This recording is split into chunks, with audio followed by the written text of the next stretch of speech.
What's going on, Conscious Crew? It's your favorite breakdown commentator. Welcome to another riveting episode of the Consciouztv platform. You guys already know what we're here to get into, and before we do so, go ahead and thumbs up the video until it's absolutely stuck.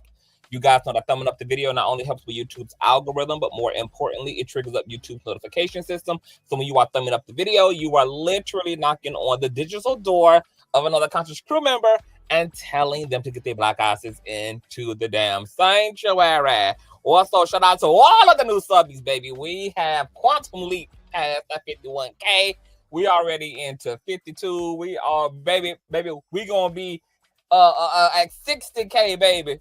Okay, by the end of the month, girl. I'm speaking that into manifestation. So shout out to all of the new subbies because we be working and we be working over here. Last but not least, make sure that your notification bell is set to all and share the stream out to wherever it is you have digital community, whether that be your YouTube community wall, your Snapchat, your Twitter, the dark side of your personal OF or Tumblr. I don't really give a damn where you lay the link. Just let them whores know that we're loud, we're live, and we're certainly in color. With no further ado, let's go ahead and push on through.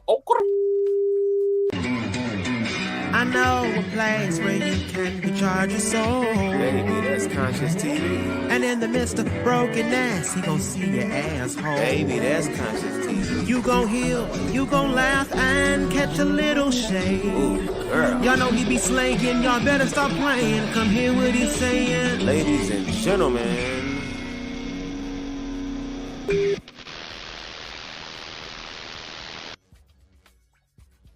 All right, what's going on, Conscious Crew? Let me speak to my folk. Y'all thumbs up if you guys are coming in. What's going on, Angel? Miss you too, boo. What's going on, Queen B More? Hey, love. Hey, Tam. What's going on, Trini Gal? Hey, Cynthia. Hey, Britt. What's going on, Linnell? What's going on, LaCrondra Cooper? Oh my God, I caught a live CTV all the way back, baby. I'm glad you caught up on the old content too, baby. What's going on, David? What's going on, Ian Gardner? What's going on? Is he Shitty Chitlins? That's your name, baby. What's going on, Boo? Hey, Willow Green. Hey, TW. What's going on, Tiff? Courtney. What's going on, Nene? Hey, always. Hey, y'all. So y'all know that we have made some provisions to the platform. Let me go ahead and turn this damn music off. A few church announcements before we get into the tea. You guys know we have entered back into our pre-recorded era.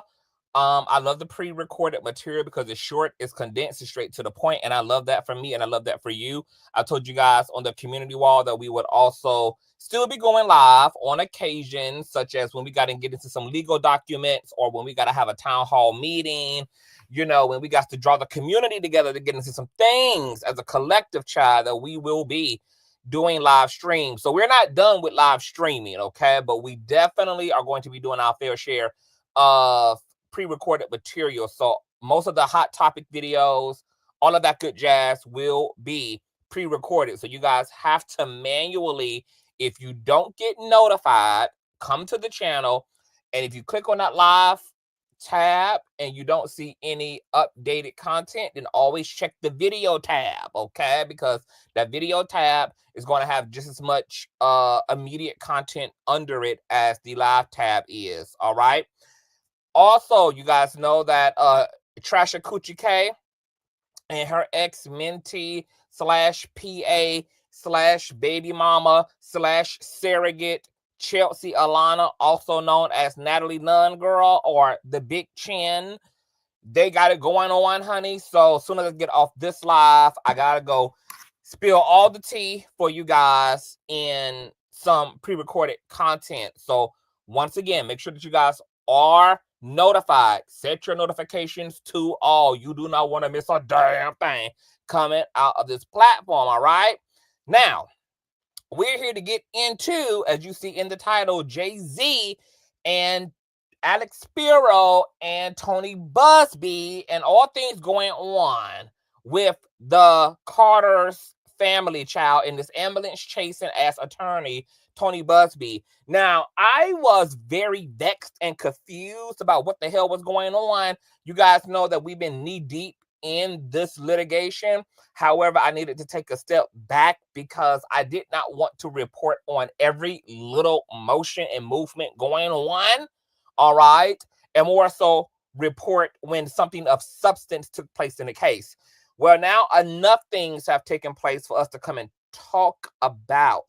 And while I was scourging YouTube, probably the past few days, I've been seeing a lot of conflicting headlines. You know, I've been seeing people's thumbnails that read dismissed, while also seeing headlines that say something contrary, and it just entered into Confusionville. So I said, you know what? I can't rely on these YouTube hoes for nothing. Let me go dip my head off into the business, baby, and see what the hell is going on. And I'm still rather damn confused, but I think I have the gist of what's taking place, and I'm going to give that to you all tonight. But before I do that, let me see something real quick, because I don't want to make no mistakes, given that everything that's transpiring, Gworl, is already enough of a mess, and I do not want to contribute to the headache in terms of understanding what in the hell is going the hell's on. So hold on, guys. I'm trying to check something out real quick. You guys make sure that you thumbs up, thumbs up, thumbs up. Happy New Year. Happy Trump administration. It's already being prophesied that somebody gonna try to pop his ass again. So for all of y'all who looking forward to that, baby, apparently that event will be unfolding in the next few months, child. You know, will the target practice be precise and accurate this time? I don't know, baby. Should Trump be walking around with a goddamn helmet on? Maybe so. Okay, I got a feeling that there's going to be people who are not going to take too kindly, baby, to him overhauling this and overhauling that and freezing this and flipping that and all of the things. Girl, I already told y'all, baby, that Trump ain't gonna stress me the hell out for the next 4 years, baby. Okay, like Trump said, baby, he won the election because he used the word groceries, baby. Okay, y'all were so desperate to have water, sugar, and bread for $1, which is still priced at $100, girl, that y'all wanted a sexual deviant and a felon for president, baby. Y'all wanted Jeffrey Epstein's bestie for president, child. So I'm gonna let y'all have all that, baby, and I'm gonna stay in my goddamn bubble of privilege, child, because you know I'm not a voter to begin with. My president is the Holy Spirit, baby. Okay, and that's why I'm flawless the way that I am. I encourage y'all to get y'all some. Okay, I'm looking. I don't see what I'm looking. I don't see what I'm looking for. All right, so we're just gonna get into it. So there have been headlines, girl, that some of the headlines read that. Okay, hold on. Let me just get straightened out here. So 2 different cases are going on. Well, 3 different cases technically are going on. Okay, you guys know that Tony Buzbee, who is representing 125 of Diddy accusers, girl, whose lawsuits have been dismissed for this technicality, that technicality. Judges are very frustrated with Tony Buzbee, girl. They are asking and demanding that all these Jane and John damn Does actually be named. And Diddy has been getting some victories in some of those cases in terms of the identity of his accusers. All right. Well, he amended a complaint last year that was originally about Diddy. Okay. Claiming that Diddy essayed a 37-year-old woman who was 13 years old at the time, following the Video Music Awards of the year 2000. While that was taking place, Tony Buzbee was allegedly trying to shake Jay-Z down for a out-of-court settlement. All right, Jay-Z got very inflamed by this because Tony Buzbee had tried his dreadlock wig, and he turned around and sued Tony Buzbee for extortion, and also put Tony Buzbee on blast for attempting to pretty much threaten to defame him if he did not write and clear a check. So then what Tony Buzbee did was turn around in a retaliatory fashion and then had Little Miss Jane Doe re-amend her complaint to include Jay-Z as, and then claimed in the new amended complaint that she was XSA'd by both Jay-Z and Diddy. Okay, this has led to a lot of litigating, okay, that we've been covering, child. Alex Spiro been out here spearing, child, holding all type of press conferences, debunking this thing before it ever even really got off the damn ground, sugar, okay? And apparently he done done a great damn job because the case still has not gone to trial. And they are just, you know, having a field day in court at this damn point. Well, as a result of Jay-Z's lawsuit against Tony Buzbee for extortion, Tony Buzbee did one further in a retaliatory fashion. He turned around and sued Jay-Z for attempting to defame him, for attempting to allegedly coerce other individuals into filing suit against him, which you guys know there are several lawsuits against Tony Buzbee right now. He is being sued by multiple people who used to be his prior clients. Two of those are women. One woman alleges that Tony Buzbee pretty much took advantage of her while she was going through a divorce with her husband at a very vulnerable time in her life, that he embarked upon a sexual relationship to her, then ended up giving her a very crispy, bumpy pussy, okay, something known as a venereal disease of some kind, baby, turned her coochie into crunch and munch, baby, you know, had her shit oozing and goozing, girl, and then in order to evade any charges against him, he then in return offered to allegedly represent this woman for free, okay? Pro bono, all right? Girl, only for her to still have ended up fucked over in her divorce settlement situation. Her ex-husband ended up walking away with a lot of shit that she wanted to walk away from. And then she had to unfortunately end up with, you know, a coochie disease. Now, I know it's also being reported that Irv Gotti has passed. I ain't heard no official reports about that. So when TMZ reported, I will acknowledge Irv Gotti's death. Right now, everybody got a source, and all the sources this and all the sources that. So when it gets officially confirmed, then we can rest in peace to Irv Gotti. All right. Then he's being sued by another female client who alleges that Tony Buzbee put his hands and feet on her motherfucking ass,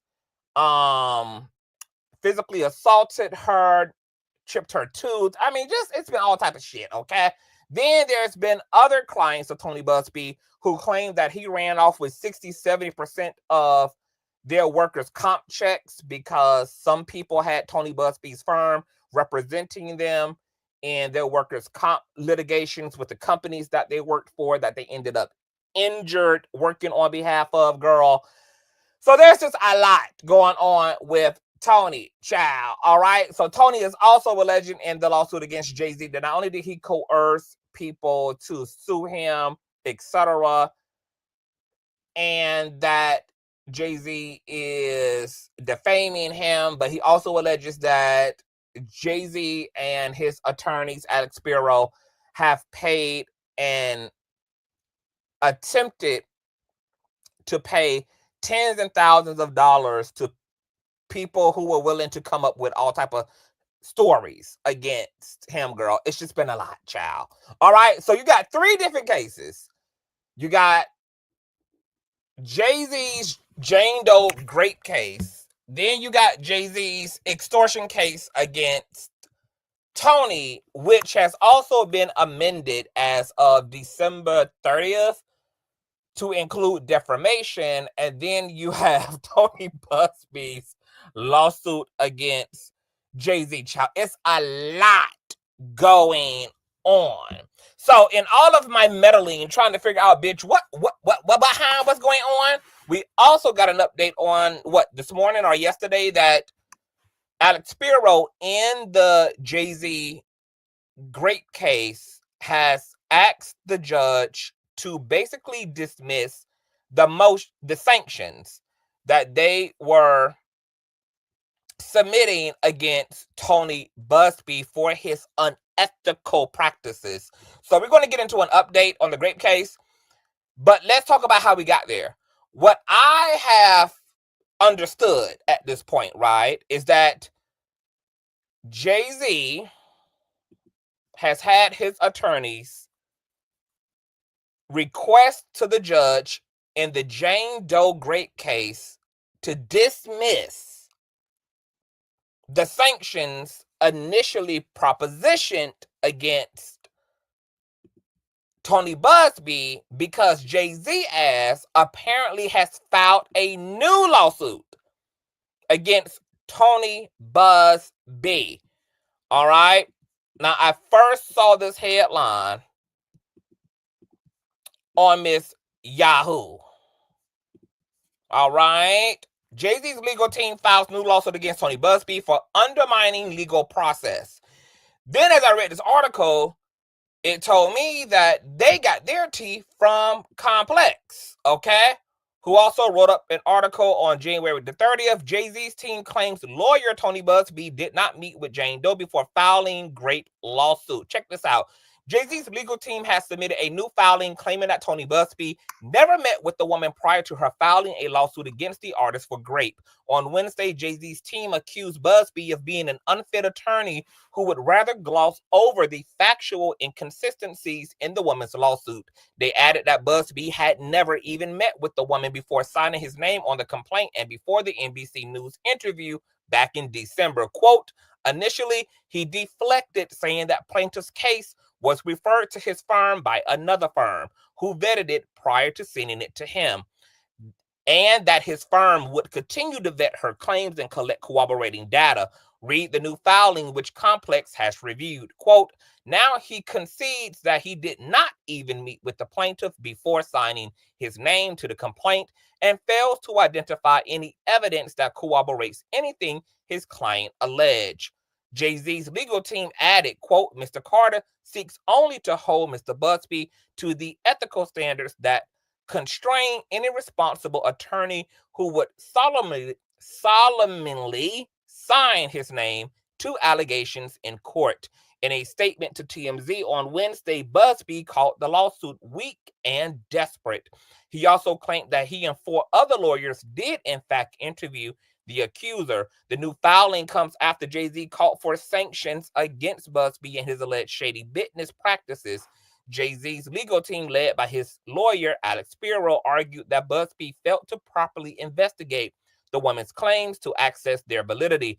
The legal team stated that the suit in which Jay-Z and Diddy were accused of actually assaulting a teenage girl in the year 2000 should be dismissed. Jay has denied the allegations, calling Buzbee a fraud and an ambulance chaser in a cheap suit. Jay's lawyer has since laid out several inconsistencies with the accuser's story and made sure to distance his client from Diddy. Mr. Carter has nothing to do with Mr. Combs' case or Mr. Combs, Jay-Z's lawyer Alex Spiro said back in December during a press conference responding to the grape allegations. All right. Now, here is an excerpt from the letter submitted by Alex Spiro to the judge in the grape case regarding those sanctions being dismissed. All right. This is Alex Spiro speaking on behalf of Jay-Z to Judge Torres. Quote, we write on behalf of defendant Sean Carter to respectfully request that Mr. Carter's motion for sanctions pursuant to Federal Rule of Civil Procedure 11 be withdrawn at this time without prejudice. We have discussed this matter with counsel for plaintiff, who consents to this submission and agrees the withdrawal is without prejudice. All right. So that means that Jay-Z and Alex could go in and re-sanction the fuck out of his motherfucking ass if they so want to. However, what seems to have occurred here is that Alex Spiro has realized that this damn judge already has enough to deal with between the shenanigans of Tony Buzbee and then the absurdity of the lawsuit in and of itself, and that this judge is very slow to respond, because Jay-Z has been adamant from the beginning I want this shit dismissed. It's factualist, girl. They have presented all the facts, all the tea, all of the technicalities, all of the case law to support in every which way why this lawsuit should be dismissed. But this judge has allowed the other party, Ms. Jane Doe, and her attorney, Tony Buzbee, to actually litigate and to create a back and forth dialogue. Nothing has gone to discovery. Nothing has been greenlit for trial, etc. Blah, blah, blah, blah. So what it seems to be is that Alex Spiro has said, look, this bitch taking too long, as in the goddamn judge. Let's not dog pile more on top of her ass than what's already in her face, because what we can actually do is just focus solely on getting this case dismissed, because it should be, because it's factualist, and it also was filed after a particular gender-based law had expired or came into fruition. Like, there's so many technicalities. And then decided, hey, we can just sue Tony Buzbee in a separate litigation. We ain't gotta pour all that into this case, because all it's gonna do is prolong our stay in this particular case. So what I feel is really happening here is that this was a strategic move on Alex Spiro. Okay? That this is a legal strategy here. Okay? It's very clear that Jay-Z wants no relationship to anything connected to Diddy.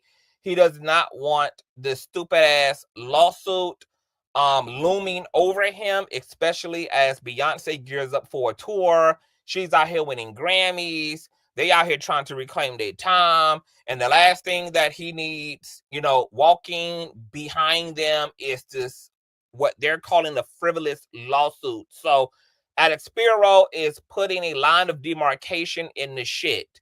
Like, let's focus on dismissal. Get the fuck out of this lawsuit. And then we can focus on suing his ass for all of the inappropriate bullshit that he's done in a separate lawsuit. But we need to get out of this one first and get it dismissed. So Alex Spiro has rightfully so went and begged of the judge to drop the sanctions. Don't even bother sanctioning Tony Buzbee. We'll deal with that in another litigation. Judge, can you just let us go, baby? Set my goddamn client free. Okay, that's all we want from you, sugar. Okay, we're going to make your job easier, baby. No more sanctions, no more penalties, no more nothing. Can you just look at the facts, baby, and let us go? Hold on for 1 second, y'all. All right, so let's get into some other things on this docket, girl, because as you can see from this Pacer docket, girl, there's been a lot going on. Of course, Jay-Z has been the one mostly responding to this lawsuit, but as you can see from the docket here, all of Diddy's lawyers and attorneys have entered the group chat as well, because this lawsuit is not only against Jay-Z, it's also against Diddy as well. So you see all of his lawyers coming into play. Everybody is entering by notice of appearance, girl. And this is about to be off of the motherfucking chisane. That's going to be a whole shit show in and of itself. And then you guys can see here the declaration on behalf of Alex Spiro, a memorandum in law in support of motion. Okay, that was back on January the 29th. All right, and here are all of the exhibits. Okay, actually, let me show this because this is very important. Alex Spiro submitted all of the evidence to support the innocence of his clients, Jay-Z's whereabouts. All right, you can see here the Jumbotron situation that he explained. Damn, he put out a whole damn map quest to show the distance between the Radio City Music Hall and wherever the hell this is on the 14th Street in New York. I guess this would be like Club Twirl, where Jay-Z was. because Jay-Z had 2 different club appearances following the VMAs. To Alex Spiro's point, my client could not have been at this mansion because not only was he at Club Twirl and Club Lotus, and these weren't just simple walkthroughs, these were paid appearances and gigs where my client had to literally party in these clubs, okay, for hours, all right? Multiple outfit changes, etc. And not only did Jay-Z have paid appearances in clubs following the year 2000 VMAs, but so did Diddy. All right, so he's just doubling down on where his client was. Matter of fact, let's explain. Let me see here. Because, baby, they got a lot going on. All right, there's another exhibit box that is in this Pacer doc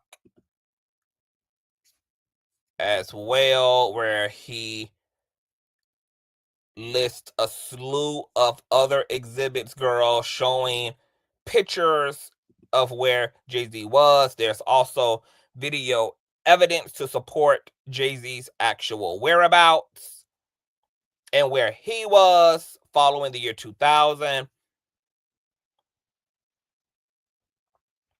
And then we have another, oh, see, here it is, girl. Property records. My God, today. Damn, there are like 1 trillion property records. My God, today. This is a lot, girl. Alex Spiro got to be one rich ass motherfucker just from the Jay-Z litigation all by itself, girl. I ain't even getting into him representing Megan Thee Stallion against fraud radio Gworl. This is a rich ass ninja.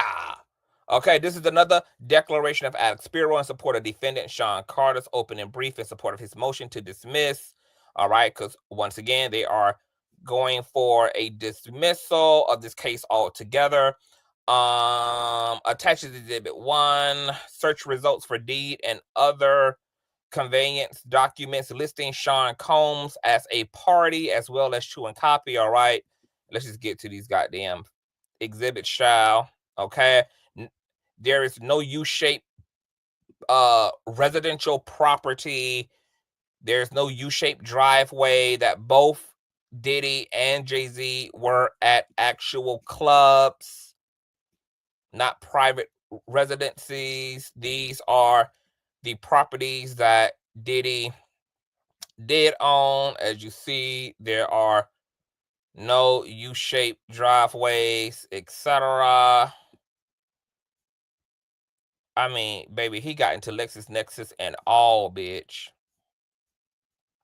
Okay, to show exactly what Diddy owned and did not own during that time. Once again, no U-shaped driveways.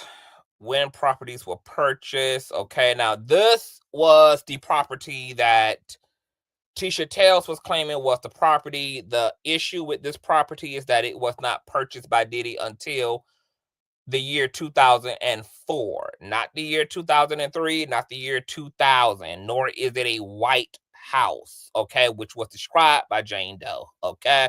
So while this driveway could be interpreted to be a U-shaped driveway, Diddy did not even own this property until the year 2004, okay? And there are, once again, all of the property information and deeds, etc., child. How far away these properties were compared to Radio City Music Hall, which also is incongruent with how long Jane Doe claimed it took them to get from Radio City Music Hall to this imaginary property. You know, there are just 1 trillion inconsistencies, girl. The fact that she claimed she saw the VMAs on a Jumbotron that was not even installed in the year 2000. There was no Jumbotron for the VMAs of the year 2000. Okay, she has no corroborating witnesses. She claims she never even told anybody, not even her father, of what happened. And the woman that allegedly drove her from Rochester, New York to Radio City Music Hall is conveniently dead. The other musician she claimed she spoke to at this imaginary residential property, Benjamin Madden, was on tour at the time.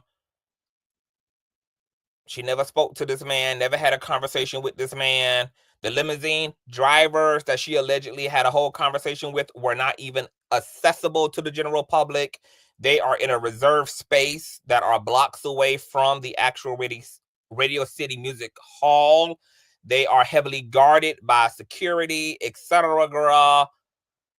Okay, not to mention that this woman claimed she was assaulted as a 13-year-old by two grown-ass men and then fled barely naked through the middle of the night to a random gas station, and yet does not disclose how she treated her injuries. The fact that she claimed her father picked her up 5 hours later from that gas station, but did not inform the police, did not file a police report, did not take his daughter to the hospital, and did not even notice that she had been beaten and badgered, etc. Not only was she 13, she claimed, but she was also autistic, and allegedly had a damn head injury.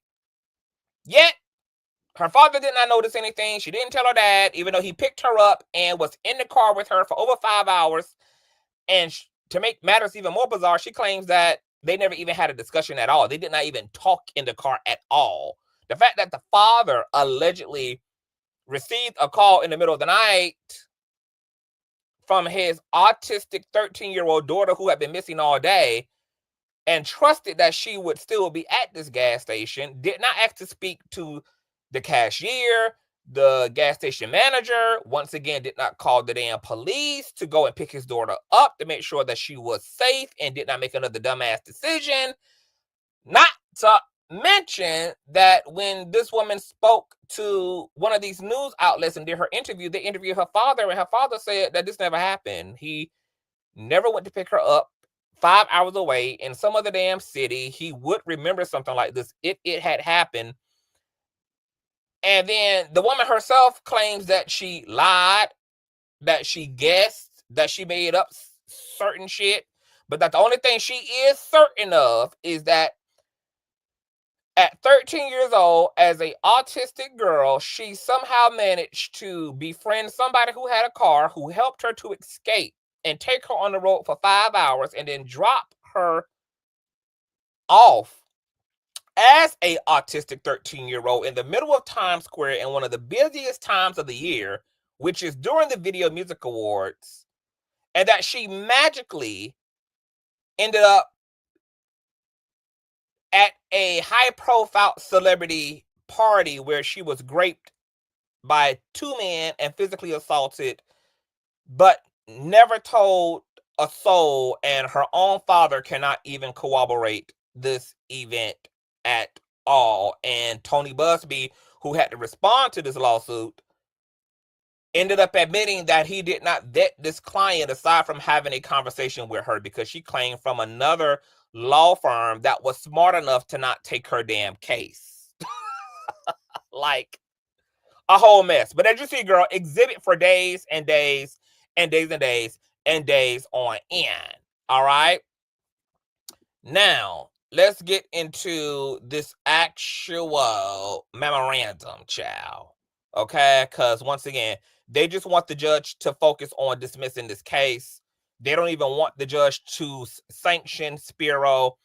All that's going to be too much. It's just going to keep them in litigation. Jay-Z's just ready to haul the hell ass.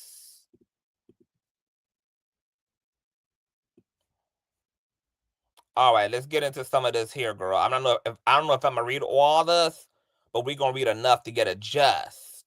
Okay. Preliminary statement. Plaintiff here pins her legal claims to a statute that paves a pathway to relief for victims of gender-motivated violence in the hope that she can thereby resurrect a decades-old claim just months before the close of the statute's revival window.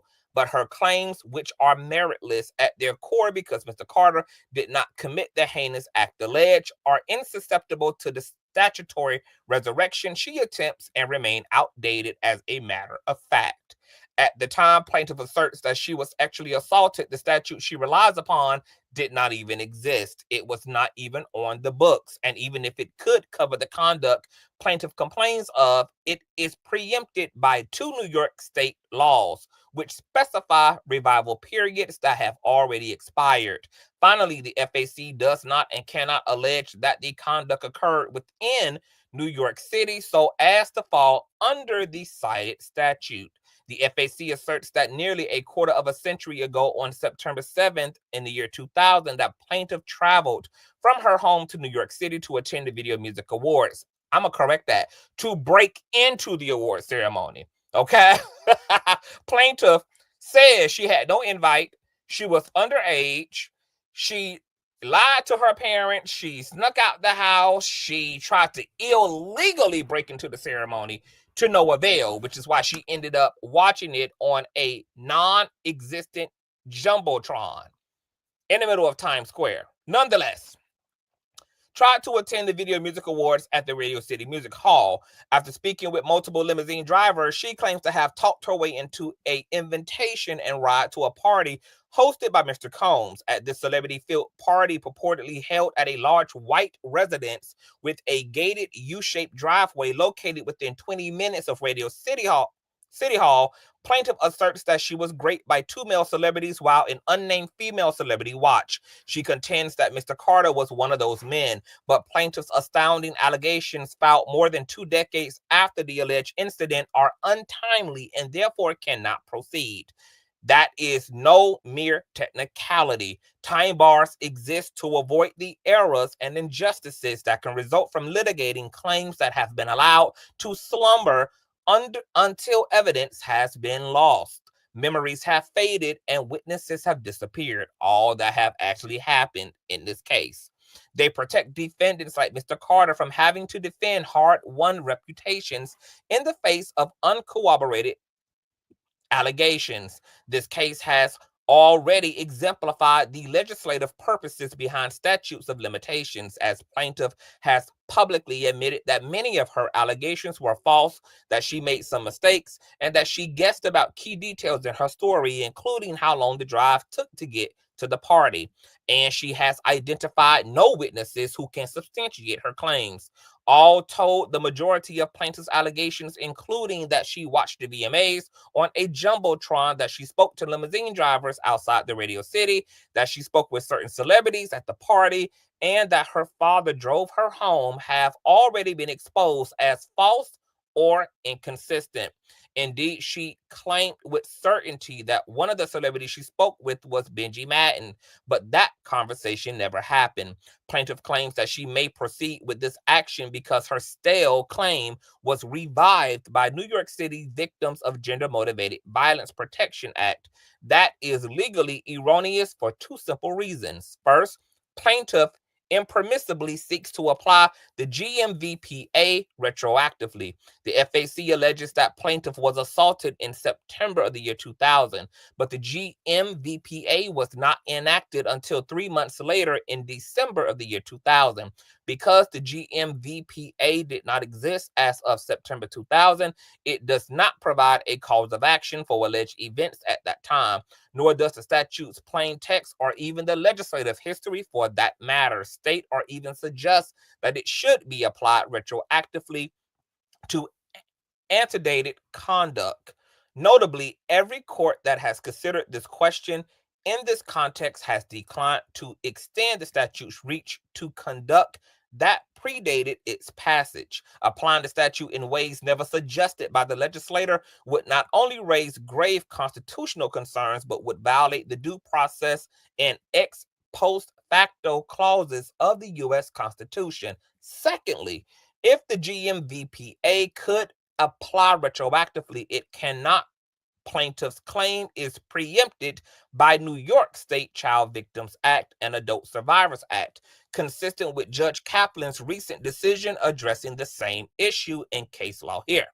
The CVA and SAA collectively create a comprehensive legislative scheme that encompasses the entire field of civil claims for sexual assault, reflecting the state legislators' intent to take full responsibility for regulating this area, and the GMVPA's revival period directly conflicts with that of the CVA and SAA, which resuscitate stale claims only until August 2021 and March of 2023, respectfully. That reflects the considered judgment of the state legislature, balancing a critical interest in protecting defendants from the potential injustices of litigating stale claims and providing compensation for true victims of sexual assault in New York City cannot depart from that careful legislative choice under principles of conflict preemption. Because plaintiff's claims would not be timely under the CVA, it is barred now. Thirdly, regardless of the claim's viability and timelessness, plaintiff has failed to state a valid claim for relief because the FAC does not allege that the unlawful conduct, the purported sexual assault, occurred within New York City's territorial boundaries, nor could it. Plaintiff asserts that after leaving Radio City within 20 minutes, she arrived at a party hosted by Mr. Combs in a large white residence with a gated U-shaped driveway. But Mr. Combs did not own a residence that fit this description in the year 2000, and publicly available information demonstrates that there is no residence meeting this description within 20 minutes of Radio City that is located both in New York and within the boundaries of the Southern District of New York. My God, today. For each of these reasons, plaintiff's claim is due to be this goddamn missed. And because amendment cannot cure these fundamental flaws concerning retroactively and preemption, dismissal should be with damn prejudice. Meaning that, baby, they can't even open and relitigate this shit against Jay-Z. Plaintiff alleges that we already know the story. Where does it get good at? Following this alleged encounter, plaintiff purportedly fled the house and continued running until she reached a gas station. There she claims she spoke with a female clerk and called her father and asked him to pick her up. Plaintiff's father purportedly picked her up shortly before dawn. Not only have many of these factual allegations been shown to be demonstrably false, described supra to, but they cannot prop up a sole claim that is legally deficient. The FAC asserts a single cause of action, a violation of the GMVP, because plaintiff was allegedly forced to engage in a sexual interaction without consent. Although the FAC asserts in conclusory fashion that a substantial part of the events or omissions giving rise to the claims occurred in this district. It does not specify the location of the residence in question. It does not list the residence address, identify whether it was located in New York City, and if so, what bureau, or even if it was located in New York State, and if so, what county. Public property records, however, show that Mr. Combs, the host of this purported party, did not then own a residence fitting the FAC's description. The only home he owned located within the territorial boundaries of New York City was a townhouse on Park Avenue in Manhattan, but this townhouse was not a large white residence, was gated, and did not have a U-shaped driveway. The remainder of the homes Mr. Combs owned at or around this time were not located in New York City. For example, Mr. Combs owned a home in East Hampton, more than a 2-hour drive and 100 miles from Radio City. This home was not gated, did not have a U-shaped driveway, and did not have a gas station within 5 miles. Mr. Combs also owned a home in Saddle River, New Jersey, but he sold it in 1998, 2 years before the alleged assault, and the Saddle River home was not gated, did not have a U-shaped driveway, and did not have a gas station within 2 miles. Finally, Mr. Combs owned a home in Alpine, New Jersey, but he did not purchase it until the year 2004. 4 years after the alleged assault. The Alpine home was not white and did not have a gas station within 2 miles. Publicly available information also shows that it is implausible that plaintiff would have been able to reach a neighborhood both within New York City and SDNY, housing a resident that matches the FAC's description. A Google Maps search reveals that on a Thursday in early September with moderate traffic between 11 p.m. and midnight, it would take approximately 7 to 16 minutes just to get onto the West Side Highway from Radio City.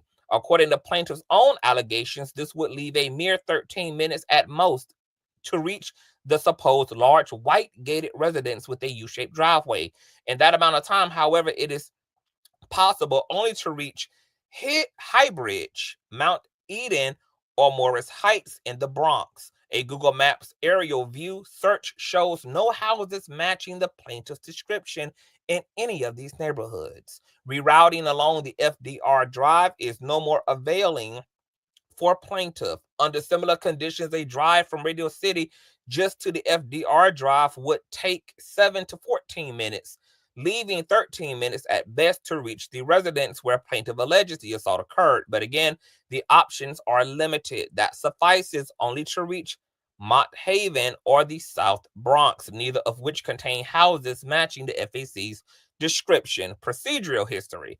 On October 20th of 2024, plaintiff filed this action asserting a violation of the GMVPA against Mr. Combs and his associated businesses. Before we get there, once again, this was all background and origin that Tony Buzbee was supposed to already be keen on. Had he actually vetted his goddamn client, these were all key parts of her allegation that should have required legitimizing.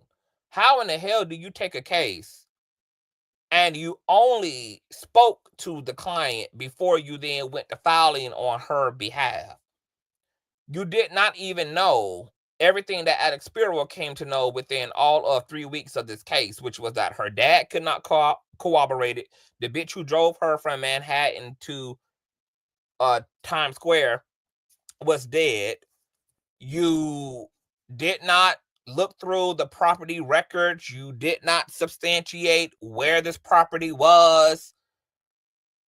You did not even know that Jay-Z nor Diddy were both at 2 different clubs that they got paid to be at following the VMAs.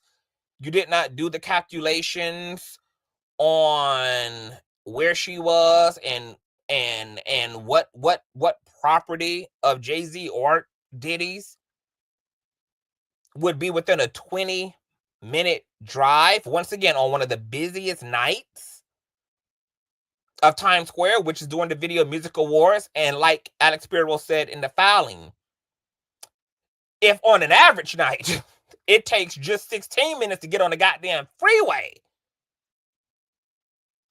where in the hell, what type of residential upscale upper echelon neighborhood was she going to get to that fit her description within 20 minutes on a night like this? Not to mention that Tony Buzbee did not vet the story to know that no Jumbotron existed.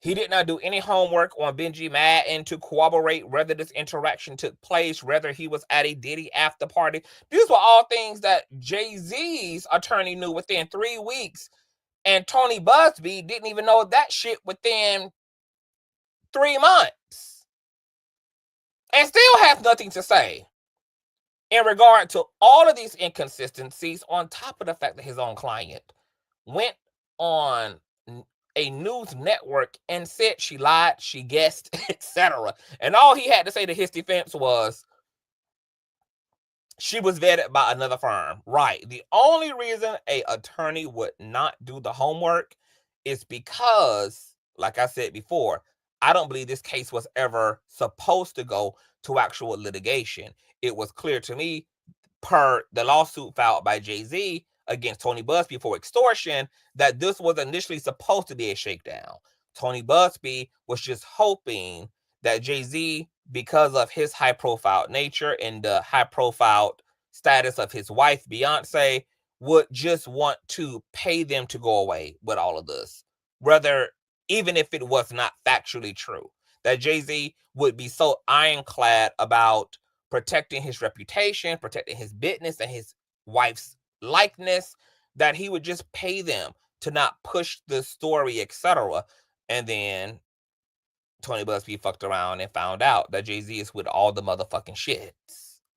But the question has to be, why the fuck did Tony Buzbee not know any of this? Why did he not know any of this? Why did he know any of this? It goes on to say, plaintiff amended her complaint on December 8th of 2024, adding Mr. Carter as a defendant. The GMVPA is a New York City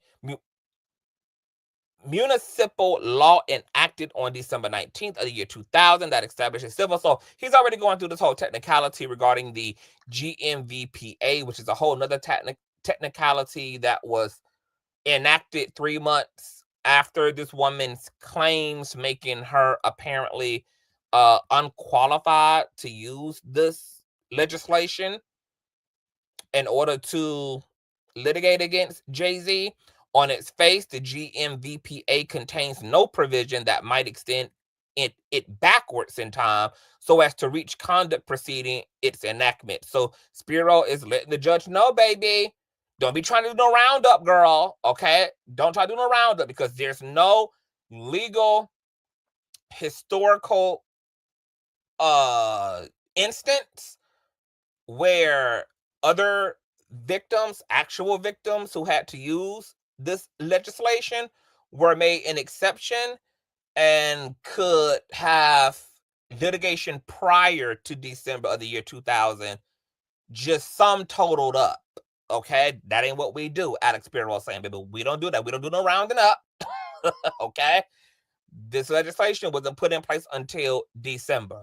Okay, she was 3 months too goddamn late. So Alex Spiro is trying to close the door, baby, on the front end and the back end. Okay, he's arguing and proving that there's no factual basis for this claim, on top of the fact that even in the hypothetical that there was, her litigation under this legislation is null and void, because it was created 3 months after the fact. Therefore, nothing prior to December the year 2000 could hide behind this legislation. Only SA that took place after December 2000, but not prior. So nobody with a 1999 case, nobody with a 1998 case, nobody with a He's also going through other technicalities and inconsistencies, such as the fact that how could this woman even file in the state of New York when it hasn't even been corroborated and verified where the fuck she even was? There's no residential property that fits her description that anybody can corroborate. So whether this happened in Japan, maybe, but not in the state of New York. Okay, and the reason why, Judge, you're not going to be able to corroborate it to even identify the county or the bureau, because this property cannot even be substantiated, it's because it all happened in her motherfucking mind from her living room as a 13-year-old horny girl, fantasizing about two black-ass men, because the plaintiff also said she was raised very religiously. So she also would have had condemnation about her hormonal fantasies. She would have felt convicted about her lascivities toward the glamorous, the material life that her Jesus don't endorse. But nonetheless, she found herself caught up in a fantasy, a twisted, dark fantasy in her mind. And then to make her own conscience feel better about it, called it grape in order to deflect from all of her own intrusive fantasies happening in her living room. Because my God, today, how in the hell does a severely autistic 13-year-old girl make it out of Rochester to Times Square, a 5-hour commute, and then make it by a 1 in a quadrillionth chance to a high-profile celebrity party, and then make it out alive? And the father that picked her up, the father whose home she claimed she fled, didn't even know she was gone for that 5 hours, and didn't ask her a single significant question during their 5.5-hour commute home, and has come forward to say he cannot substantiate this because his memory does not recall any event close to this. Oh yeah, baby. Alex Spiro, baby, is Spiroing. When the GMVPA was passed, it imposed a 7-year statute of limitations, which was extended to 9 years for individuals who could not commit suit at the time of claim, accrual due to infancy, jury, or disability. On January 9th of 2022, the City Council amended this provision to revive claims previously time barred so long as they were commenced not earlier than 6 months after and not later than 2 years and 6 months after September 1st of 2022. As such, the revival window opened on March 1st of 2023 and closes on March 1st of 2025. Like the provision of the GMVPA creating a new cause of action, the GMV Revival Amendment contains no provision purporting to extend its reach to conduct that it predated its 2022 enactment or the year 2000 GMVPA. Dismissal under Rule 12 is proper if the plaintiff fails to allege enough facts to state a claim to relief that is plausible on its face, such as in case law here. Facial plausibility requires well-pled facts that together allow the court to draw the reasonable inference that the defendant is liable for the misconduct alleged, as in case law there. In assessing a claim's plausibility, a court need not credit mere conclusory statements, thread bar, recitals of the elements of a cause of action, or give effect to legal conclusions couched as factual allegations, such as case law there. If the allegation have not nudged plaintiff's claims across the line from conceivable to plausible, then the pleading is deficient, as in all these case laws and statutes. On Rule 12 motion, the court may take judicial notice of any publicly available documents. Courts may judicially notice a fact that is not subject to reasonable dispute because it, one, is generally known within the trial court's territorial jurisdiction, or two, can be accurately and readily determined from sources whose accuracy cannot reasonably be questioned.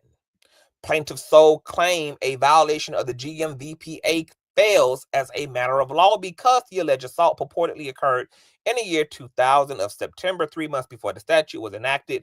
Nothing in its text or legislative history reflects any intent at all to extend the statute's reach to conduct predating its enactment, let alone an unequivocal requirement, which is an essential predicate for overcoming the strong presumption against retroactivity. Given it that effect now would violate the due process and ex post facto clauses of the Constitution in light of the statute's punitive nature, dismissal within prejudice is therefore very much so warranted. It is axiomatic. Retroactively is not favored in the law, such as all case laws there. The presumption against retroactivity is triggered where a statute creates a new cause of action or substantially increases the monetary liability of a private party, such as case laws there.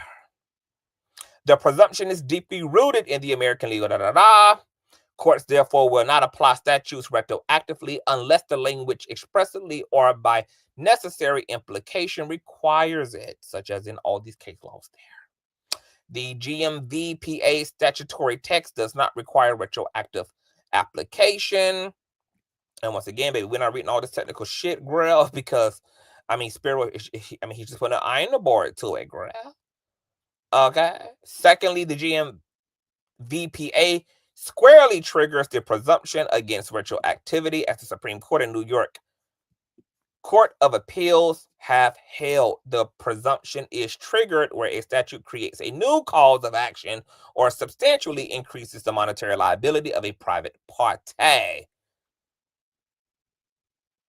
Okay, the GMVPA's legislative history does not support retroactive application. Baby, atmosphere is motherfucking working, girl, to the bone.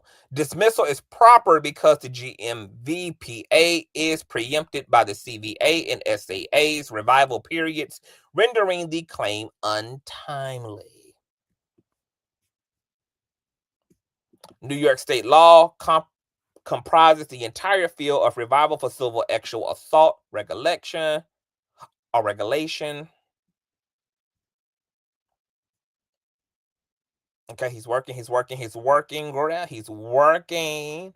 Line by line, dismissal was proper because the plaintiff failed to plausibly plead that the violative conduct occurred in New York, as we just discussed.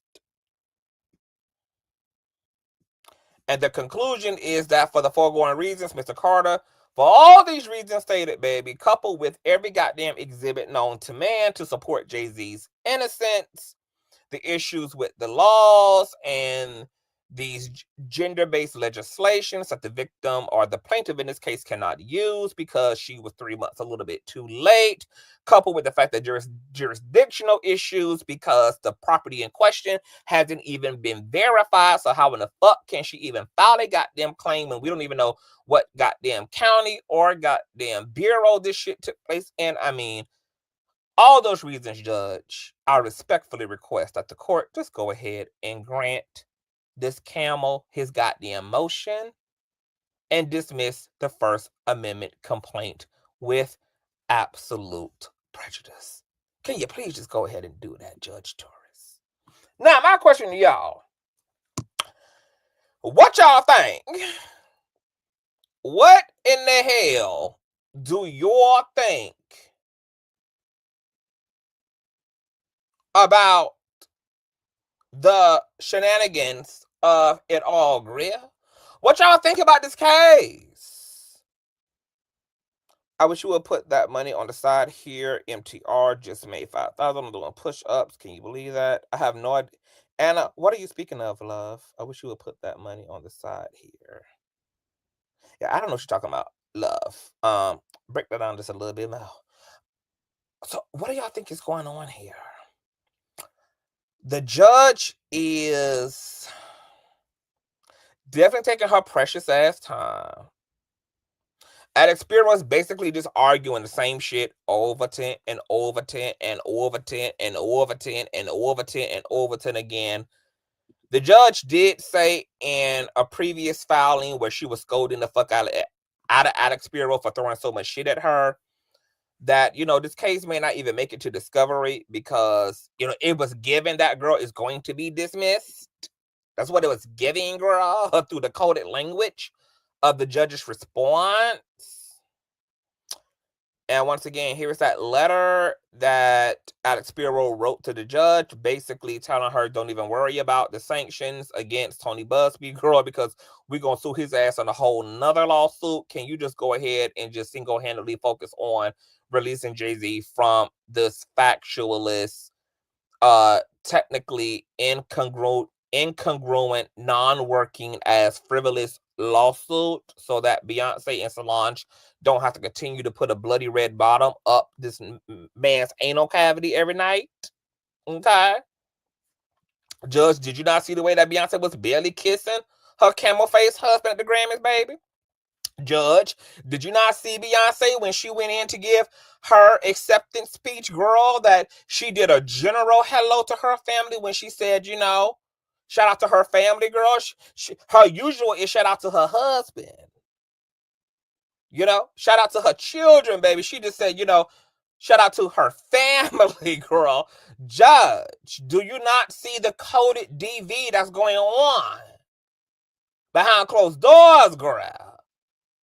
Okay, baby, did you not see that Jay-Z had to pay the Grammys, allegedly, baby, to give his wife finally album of the year after she had done racked up 35 goddamn Grammys because he knows she is one damn eyelash away from filing divorce.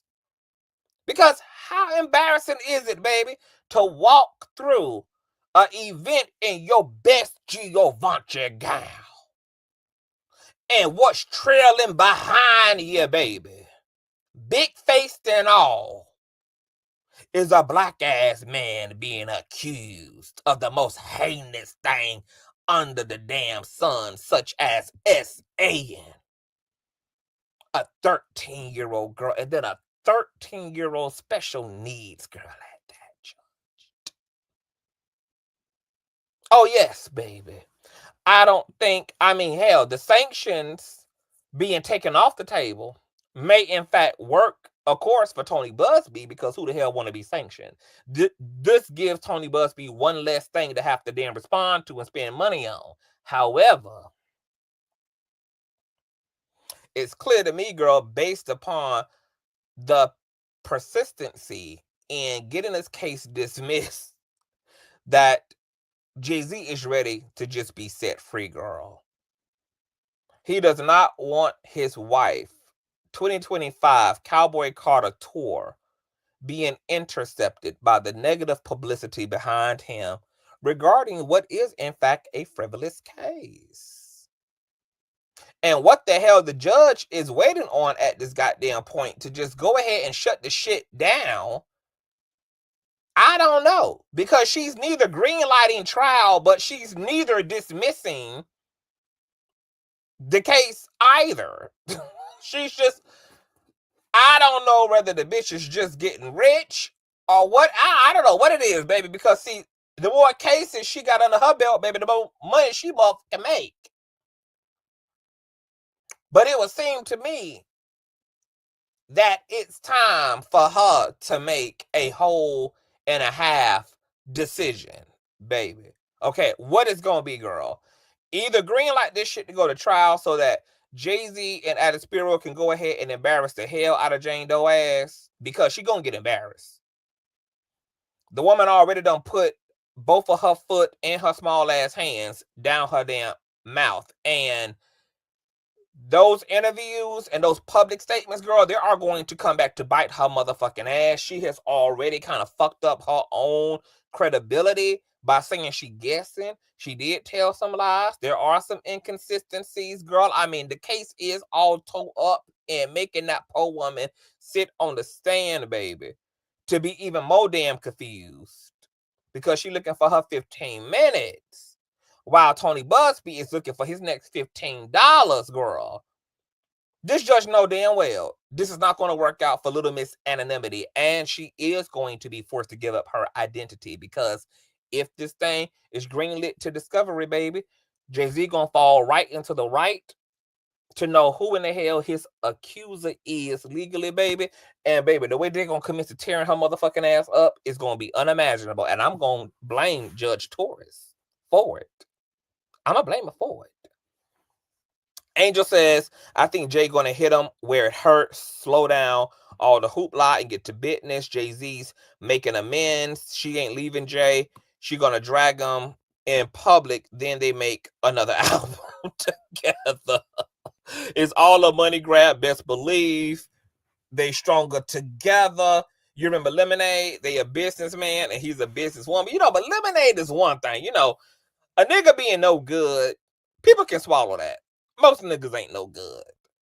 But Grape, not Queen Beyonce, baby. Not queen of politics. Not queen of identity politics. Remember, this is the same woman, speaking of Renaissance, which followed Lemonade, vetted the producers of her album to make sure that they had no cases against them, that they had not been found guilty or liable of SA. Like, this was the same woman who vetted the producers of her album, making sure that they had no connection to the abuse of women, etc. And now her own husband has been, in my opinion, falsely accused. This is a mess. And, you know, I'm not saying Beyonce should run off, because, you know, he ain't been proven guilty, and it's clear from the facts already that he is in fact innocent. But I can only imagine, maybe, that Beyonce's losing her goddamn mind, because this is just shameful and embarrassing. And like Jay-Z said, girl, me and my wife had to sit down to explain this to our kids. It's crazy. So that's the update, girl. Jay-Z is dropping the sanctions against Tony Buzbee for his non-ethical practices as an attorney, because they actually are resuing his ass for those things. And they instead want the judge to handle this dismissal and dismiss Jay-Z from this litigation because it's frivolous. And Jay-Z re-amended his extortion lawsuit to be a defamation lawsuit. I don't know if the shit gonna be re-amended again. And Tony Buzbee sued the hell out of Jay-Z. I do think that Tony Buzbee is going to have some victories in his lawsuit against Jay-Z, though, and Jay-Z's attorneys, because Alex Spiro is a great lawyer, but as I said in earlier live streams, it was clear from everything that Alex Spiro was doing publicly and how aggressive he was in this particular lawsuit on behalf of Jay-Z, that he might have let his ego get ahead of him, that he might have got a little bit overzealous. He did have to be checked by the judge in this particular suit. And I do believe that Alex Spiro probably, had some people reach out to him about Tony Buzbee. It would not surprise me if Alex Spiro or the other adjacent attorneys working on behalf of Jay-Z, encourage the folk to come forward to file suit in exchange for a potential payout for their help. I can believe that. Baby. Okay, I mean, this is hip-hop. This is Jay-Z. This is lawyering, girl, and it gets dirty. It gets dirty, baby. And attorney on all level, girl, whatever it takes to make sure that they win cases, to make sure that their clients are satisfied. And considering that Alex Spiro is being paid millions of dollars and probably have earned millions just in this one lawsuit, girl, he better be willing to go to jail for Jay-Z, bitch. Baby, I'm paying you good coin to end up in an orange jumpsuit, girl. Okay? Alex Spiro might have worked a little bit too hard for the money, girl. All right? And some of that may come back to bite them in their ass in this lawsuit that Tony Buzbee filed against Jay-Z. But the thing with Tony Buzbee is that Tony Buzbee is also such a liar. And he is a snake salesman, car salesman, in my opinion. And, I have to take what he says at face value as well, because the truth ain't hardly in his ass. I mean, look at how he's exploiting this autistic woman. Okay, look at how raggedy he is in this situation. Look at the other lawsuits he's filed on behalf of accusers against Diddy, and how those lawsuits have had to be dismissed, etc., girl. It's just a mess. So, but if Alex Spiro is guilty, if any of Jay-Z's lawyers are guilty of basically strong-arming folk, etc., it's going to be interesting to see where that stuff goes. But I just want y'all to be clear, and I wanted to come here and set the record straight that the great lawsuit has not been dismissed, is still being litigated. The only thing that Jay-Z has sought to do is take the sanctions off of the table, but they are still seeking for Jay-Z to be dismissed from this great case. The fact's still fact. Tony Buzbee has not disputed any of these facts. He has not produced any evidence to support the plight of his client, Miss Jane Doe. He has not corroborated her story in any regards. There has been no substantive evidence produced by Tony Buzbee yet. Okay, he is intentionally stalling, having to, having to make his client's story make sense. He been arguing everything else under the sun instead of dealing with the facts of the case.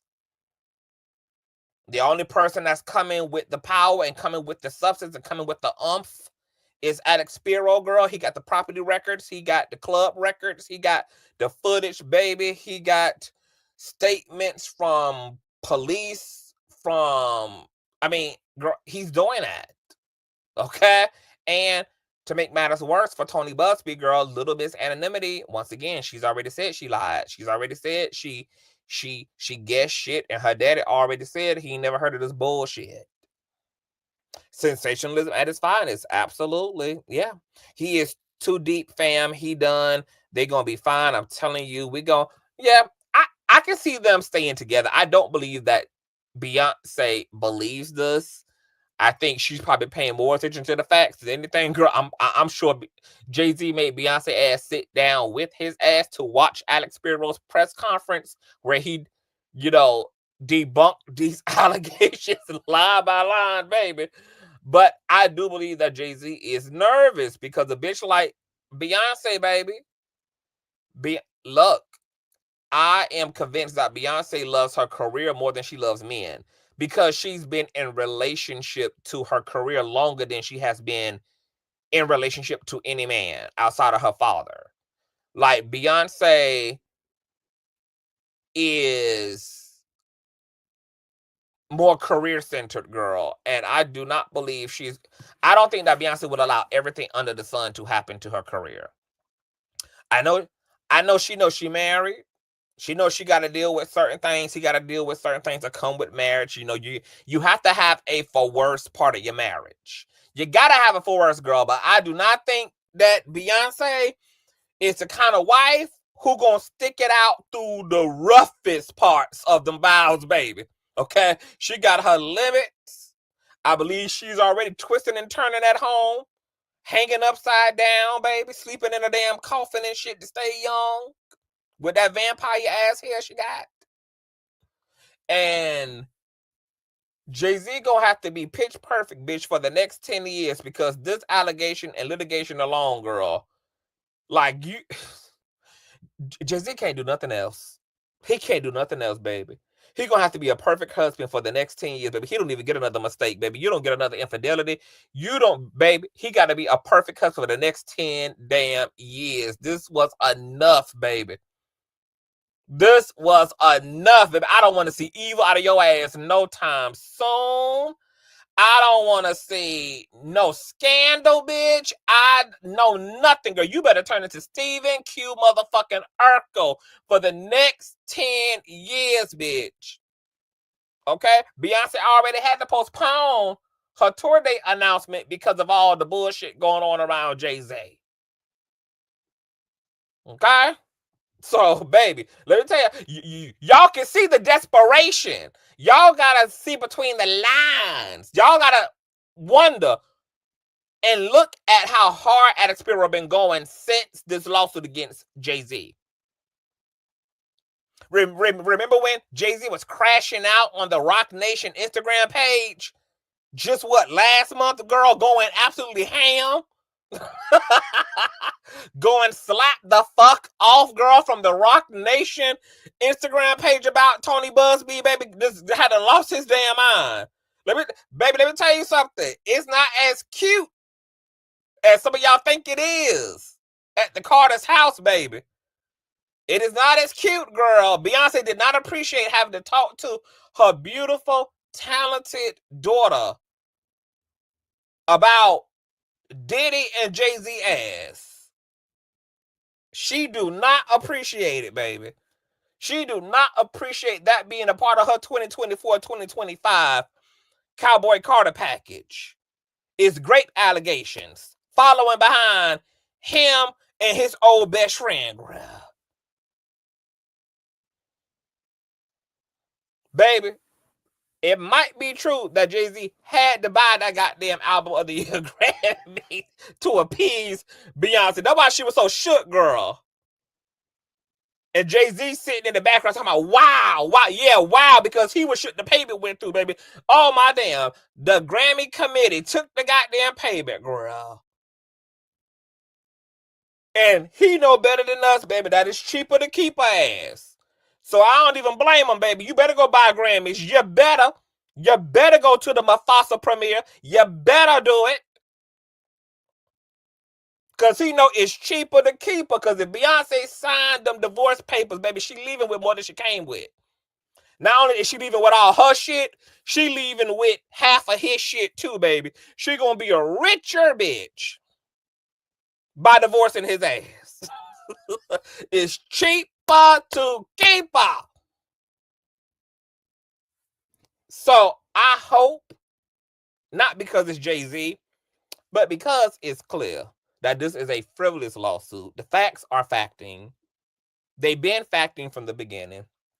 I hope that this case can just conclude and Diddy can do his thizzle and fight for his goddamn life in this damn litigation, child. All right. Y'all tell me what y'all think below. If y'all enjoyed yourself, y'all already know what to do, baby. Throw some love on the Cash App, $Consciouztv, and PayPal.me/ConsciouzTV. Email me auditor@consciouztv@gmail.com. Follow me on Patreon and on Instagram at ConsciouzTV.